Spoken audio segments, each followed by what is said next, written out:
तो ये सारी चीज़ें जो है आचार्य देखते हुए चल रहे हैं।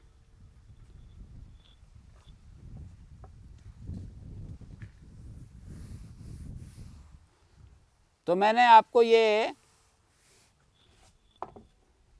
तदर्थम सर्वथा प्राप्ति निवृत्त्यर्थम, तदर्थम जो बात कही है, तदर्थम माने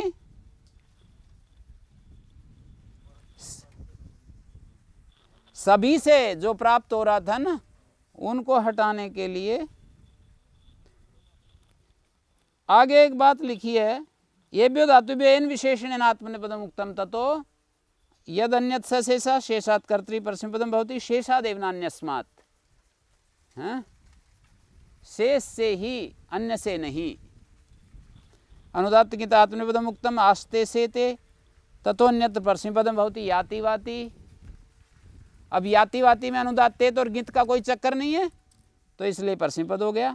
निर्विश आत्मनेपदम उक्तम निविशते ततोन्यत् परस्मैपदम आविशति प्रविशति। आंग पूर्वक और प्रपूर्वक। कर्तृति किम पच्यते गम्यते, पच्यते गम्यते में क्या है?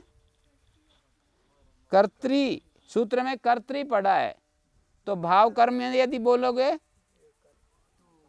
तो भाव कर्म में बोलोगे तो वहां भाव कर्म लग जाएगा। कर्म कर्तृ कस्मात् परस्मैपदम न भवति। एक प्रश्न उठाया कि हमको ये बताओ कि कर्मकर्ता में ये कहा है कि कर्म जो है वो कर्ता बन जाता है, जैसे देवदत्ता ओदनम पचति, ऐसा होता है ना, देवदत्ता ओदनम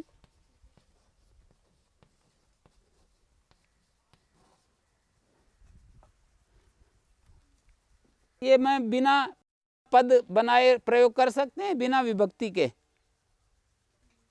कैसे कर दिया मैंने? देवदत्त ओदनम पचति। कुछ शुद्ध करना चाहिए इसको क्या? हाँ जी, ये जो मैंने लिखा है ठीक लिखा है गलत? कैसे? हाँ, विसर्ग का तो नहीं, यूं कहो कि विसर्ग तो यहाँ पर विभक्ति तो है, विभक्ति हट गई है,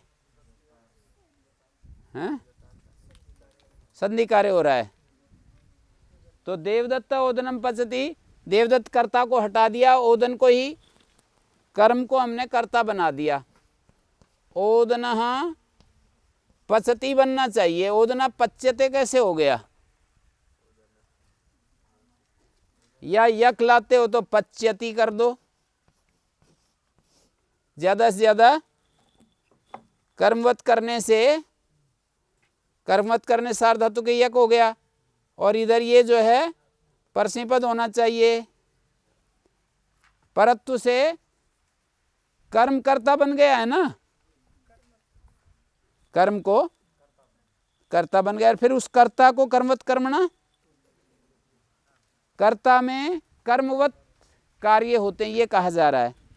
कर्मवत अधिदेश कर रहे हैं ना, तो कर्मवत अधिदेश में जो है, कर्मवत अधिदेश में क्या होगा?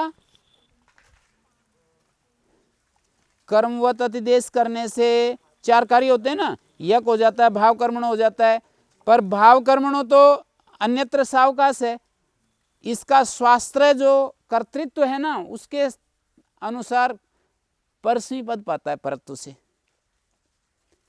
जहां वती निर्देश होता है ना, वती निर्देश, वहां स्वाश्रय कार्य भी होते हैं। वतीकरण जो होता है वो स्वाश्रय कार्य करवाने के लिए होता है। वत्करणात् स्वाश्रयमपि यथा स्यात्।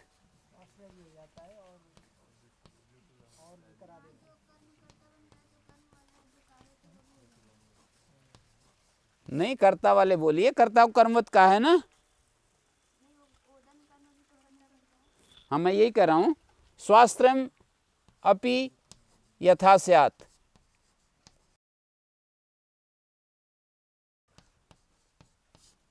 वत्करण किया जाता है जहां भी, वहां स्वाश्रय भी हो जाता है। कर्ता को कर्मवत किया है सूत्र ने, कौन से सूत्र ने? कर्मवत कर्मणा तुल्य क्रिया।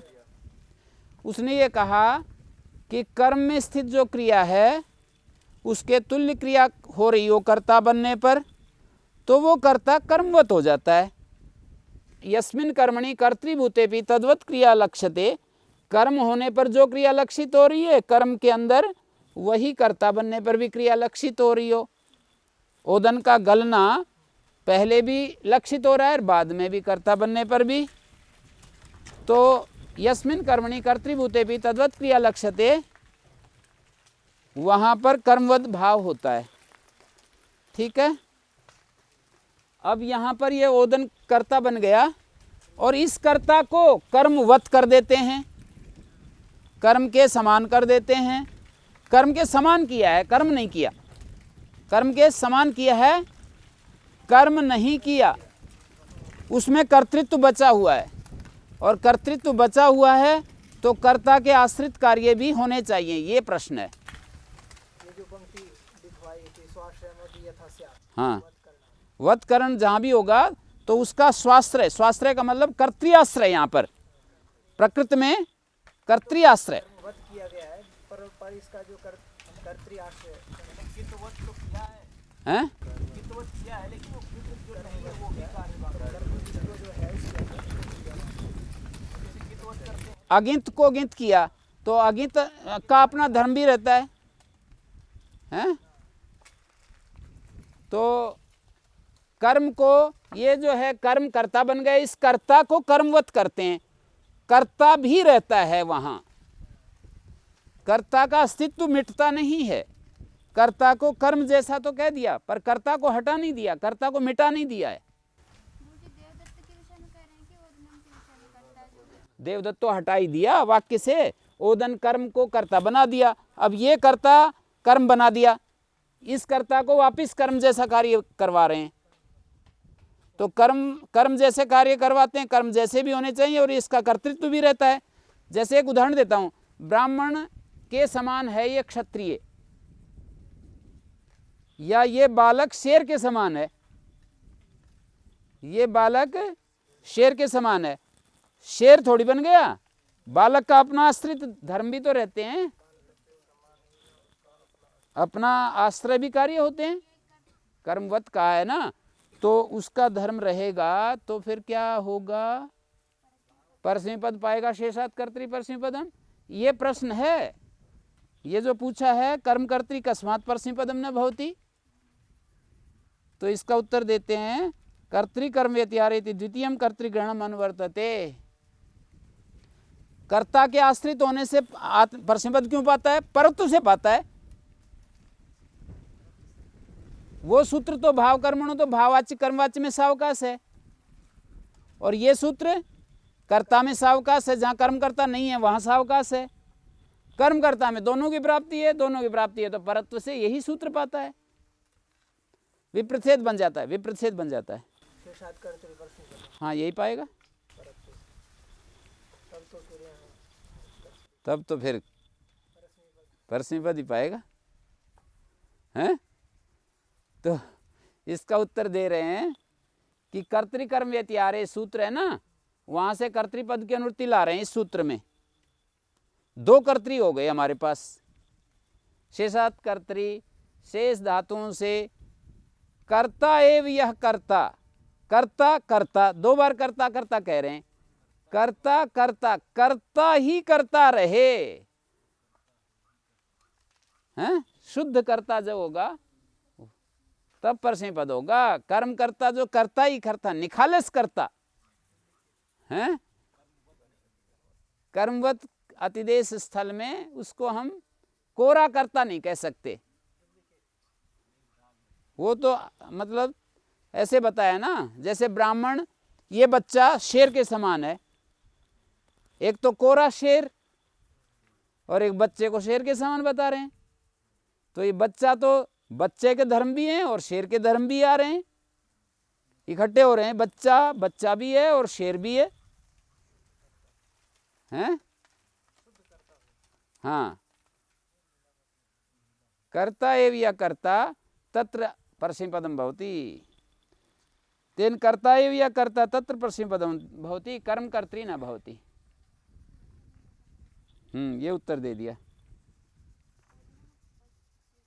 ओदना पच्यते स्वयमेव, पच्यति नहीं बनेगा, पच्यते। यहाँ काष्ठा में संधि हो रही क्या? पच्यता ओदना। अनुपराभ्याम क्रिया। दूसरी जगह तो कर देते होंगे, यहाँ तो इन्होंने बोला कि कर्ता की अनुवृत्ति ला के करते। यहाँ कोई अलग प्रयास किया ना उसको काटने के लिए, वो नियम पाता था, उसको काटने के लिए अलग प्रयास कर दिया। वत करना जहाँ जहाँ आएगा ना वहाँ ये बात, जैसे जहाँ जहाँ एव आएगा तो मैंने आज बताई ना वो बात, अब सारी अष्टाध्यायी में वही प्रक्रिया चलेगी। एक जगह पकड़ लिया तो सारा नियम समझ में आ जाता है, एक एक बात को समझ लिया तो सारी जगह काम आती है वो। अनुपराभ्याम क्रिया, क्रियाफल कर्ता को मिले गंधनादि अर्थों में भी क्री धातु से आत्मनिपद कहा है। क्रियाफल कर्ता को मिले तथा, तथा क्या, गंधनावक्षेपण आदि अर्थों में क्री धातु से आत्मनिपद कहा गया है। तद अपवाद परस्मैपदम विधीयते, तो उसका अपवाद परस्मैपद विधान कर रहे हैं। अनुपरा पूर्वक क्री धातु से परस्मैपद होता है। अनुकरोति पराकरोति, ठीक हो गया भाई। अनुकरोति पराकरोति, एक तो क्रियाफल कर्ता को मिले तब भी परस्मैपद ही होगा, अनुपरा पूर्वक हैं। ऊपर जो प्रकरण था वहां तो ये लिखते थे अकर्तृभिप्रायार्थो आरंभा, इससे इस प्रकरण में उल्टा कर लो, कर्तृभिप्रायार्थो यम आरंभा। ये सूत्र क्यों बनाया? क्रियाफल कर्ता को मिले तो भी परस्मैपद हो जाए और गंधनादि अर्थों में भी परस्मैपद ही होगा। तो भी कह रहा हूं। अभिप्रत्यति व्याक्षिपा, क्षिप प्रेरण धातु स्वरितेत है, स्वरितेत है तो क्रियाफल कर्ता को मिले तब तो आत्मनेपद और अन्य को मिले तो परस्मैपद अपने आप सिद्ध था, लेकिन चाहते हैं क्रियाफल कर्ता को मिले तो भी परस्मैपद चाहते हैं, तो इसके लिए सूत्र बना दिया। अभिप्रति अति, तीन उपसर्ग हैं, क्षिप धातु से परस्मैपद होता है। अभिक्षिपति, प्रतिक्षिपति, कौन सा विकरण है? तुदादिगण की धातु है, इसलिए तुदादिव्यश है। तो अभिप्रत्यतिव्या किम आक्षिपते, अभी अन्य उपसर्ग आ गया तो क्षिप धातु से स्वरतहिता कर्तृ अभिप्राय क्रियाफल ही लगेगा। और द्वितीयम अपि कर्तृगणम अनुवर्तते तेनी न भवति, जैसे दूसरा कर्ता भी आ रहा है तो कर्मकर्ता का रूप बनेगा तो आक्षिप्यते स्वयमेव, आक्षिप्यते स्वयमेव रूप बनेगा, आत्मनिपद होगा भाव कर्मणों से। स्वयमेव जहां लिखेंगे ना तो वहां क्या होता है? कर्मकर्ता की बात। इन्हीं सभी धातुओं में अनुपराभ्याम क्रिया में भी वही बात है भाई, द्वितीय कर्तृग्रहण भी आ रहा है तो अनुक्रियते स्वयमेव, पराक्रियते, यहां पर अनुक्रियते स्वयमेव पराक्रियते स्वयमेव कौन लग रहा है? कौन सा सूत्र से आत्मपद हो रहा है? भाव कर्मणों से हो रहा है,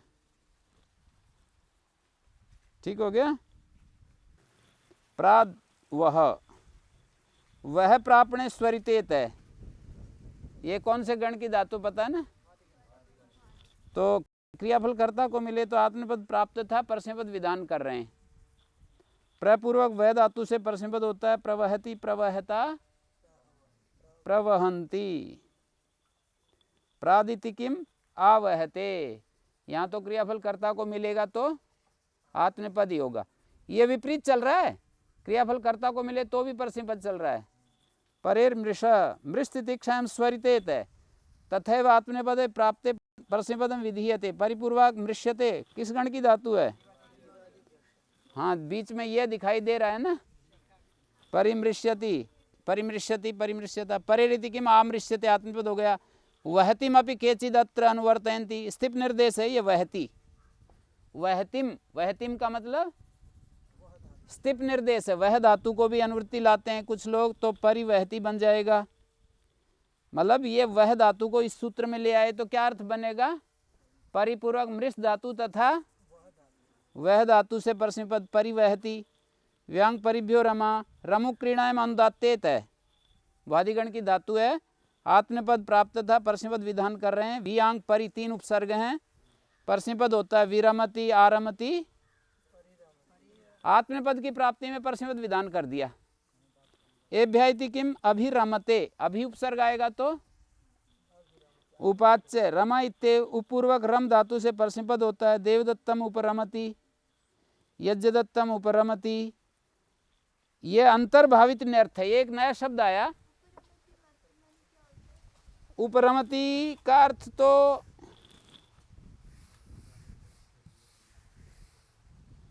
उपपूर्वक रम धातु से, देखो जी ये रमति बना लिया ना, विकर्ण प्रत्यय जो है वो अधिगण की धातु है, कर्तृशप है।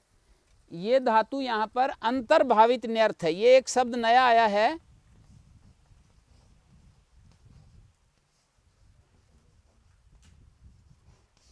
एक स्वार्थिक नीच होता है।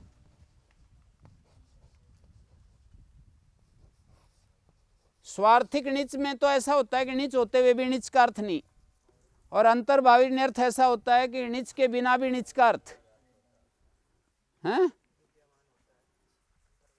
अंतर्भावित न्यर्थ और स्वार्थिक नीच विपरीत है। ये स्वार्थिक नीच में नीच होते हुए भी नीच का जो प्रेरणा अर्थ होता है ना, वो नहीं होता। और अंतर्भावित न्यर्थ क्या होता है? अंतर कहते हैं भीतर, अंतर्भावित है, मध्य में विद्यमान है, णी का अर्थ जिसमें, अंतर्यामी वाला ये अंतर शब्द है।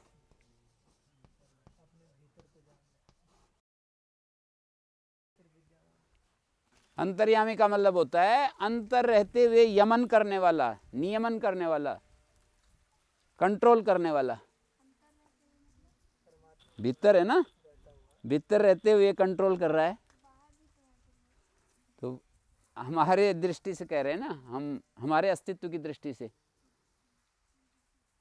कि हमारी सत्ता का जो कोर है, अंतिम, हमारी सत्ता का जो अंतिम छोर है, उसके वो आधार में रहते हुए और नियमन कर रहा है हर चीज का।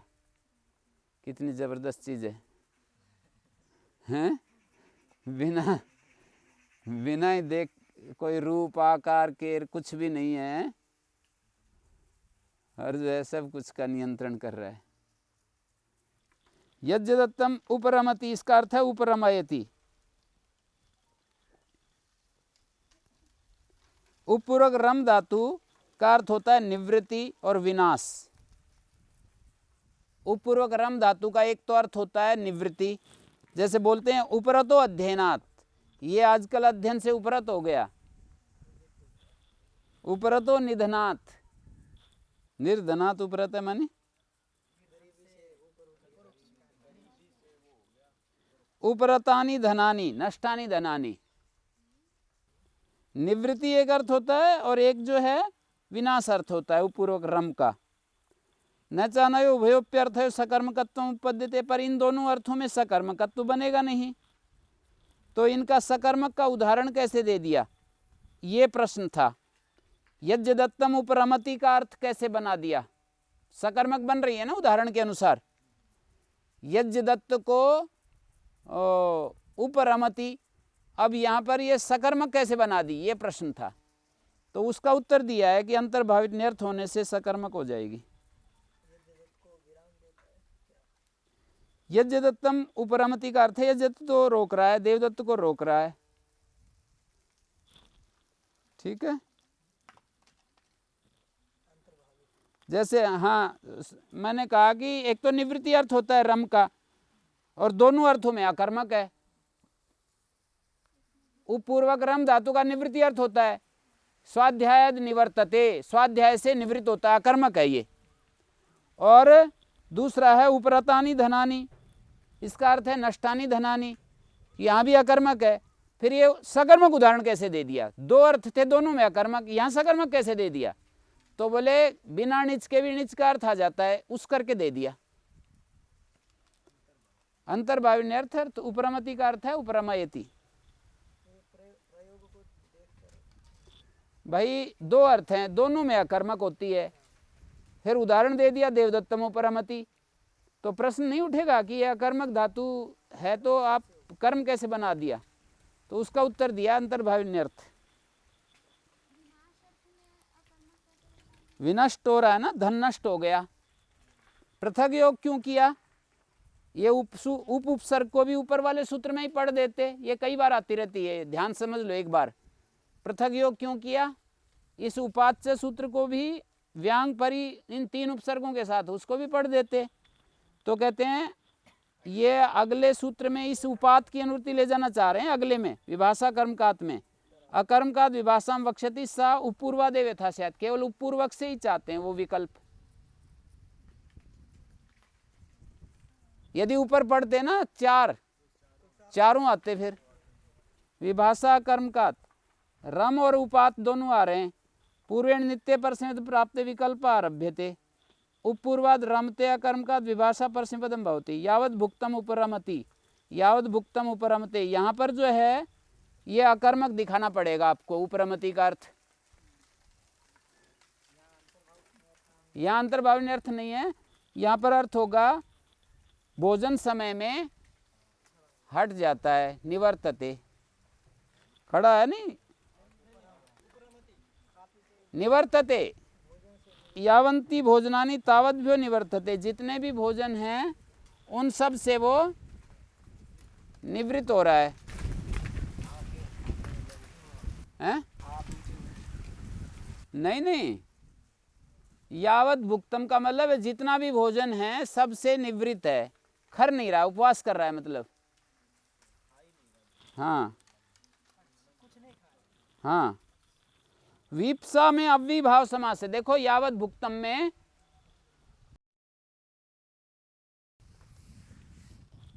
अव्यम विभक्ति समीप समृद्धि सूत्र है ना, विप्सार्थ में जो अव्यय, विप्सार्थ में जो अव्यय उसका समास हो जाता है। तो यावत विप्सार्थ में है, यहाँ पर यावत समास हो गया भुक्तम के साथ, और भुक्तम ये भाव में क्ता प्रत्यय है, भुज धातु से भाव में क्ता है तो भोजन अर्थ हो जाएगा। भुज धातु से लुट करेंगे भाव में तो लुट करेंगे तो भोजन, और क्ता भाव में करेंगे तो भुक्तम, एक ही बात है।